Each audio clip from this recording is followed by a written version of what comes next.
જય માતાજી બધાને। આજે હતી પૂનમ એટલે અમે બધા નીકળી ગયા બગદાણા જવા માટે અને રસ્તામાં તો ખૂબ ઠંડો ઠંડો પવન હતો।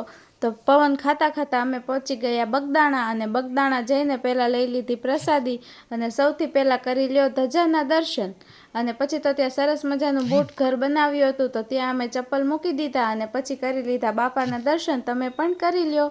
અને ધારાને કરવો તો તિલક એટલે રીકા કાકા તેને તિલક કરવા માટે લઈ ગયા અને મંદિરની સામે સરસ મજાના ફૂલ છોડ મૂક્યા હતા। મને તો બહુ જ ગમ્યા અને પછી અમે ગયા ઉપરના મંદિરે દર્શન કરવા। ત્યાં પણ સરસ મજાના દર્શન થઈ ગયા અને પછી લઈ લીધી ચાની પ્રસાદી અને ત્યાંથી નીકળીને અમે પહોંચી ગયા ભગુડા મોગલધામે।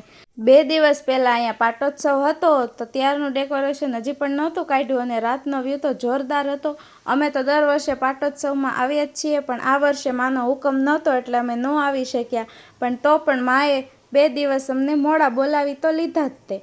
તો જો સરસ મજાનું ડેકોરેશન કરેલું હતું અને અમે કરી લીધા અંદર દર્શન। મુઠી દેને મૂંઝવણ તું મોગલને કેજે જાતને આશરો મોગલ દેશે